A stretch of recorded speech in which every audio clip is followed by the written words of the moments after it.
बांगलादेशमध्ये जे हिंदू लोकांच्यावर जे अत्याचार होत आहे त्याच्या निषेधार्थ काल 10 तारखेला नवापूर येथे गणपती मंदिर इथून मूक मोर्चाचे आयोजन करण्यात आलेलं आहे। ज्यावेळी या कामासाठी हिंदुस्थानमध्ये राहणाऱ्या सर्व नागरिकांनी याच्यात सहभागी होऊन या मोर्चाला यशस्वी करावं आणि जे अत्याचार होत आहे त्याला थांबा देण्याकरता निवेदन तयार करण्यात आलेलं आहे। ते निवेदन मान्य तहसीलदार साहेबांना देण्यात येणार आहे।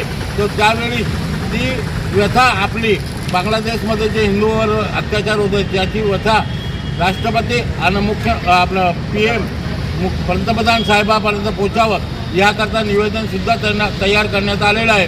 त्याकरता आपल्याला आज ही वेळ आली आतापर्यंत तुम्ही जर बघितलं तर मानवाधिकार मी हिंदू धर्माच्या बाबत काही बोलत नाही, दुसऱ्या धर्माच्या बाबतीत राहिलं तर ते पोलिसांनी येऊन मानव अधिकाराचा दंडा दाखवून ते आपला हिंदूवर बी अत्याचार करण्याचा प्रकार करतो।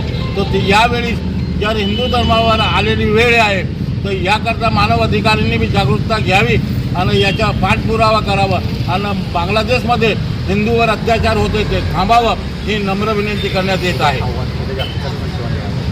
उद्या मोर्चामध्ये जात पात धर्म न बघता सर्वांनी जास्तीत जास्त मोर्चात सामील होऊन मोर्चामध्ये माता भगिनी महिला बाळगोपाळ सुद्धा यांनी या मोर्चात सामील व्हावून एक विरोध प्रदर्शन दाखवावं का ज्यामुळे होणारा हिंदूवर अत्याचाराचं कुठेतरी आळा बसेल ही विनंती सर्व माता भगिनींनी या मोर्चात यावं ही नम्र विनंती। जय श्रीराम।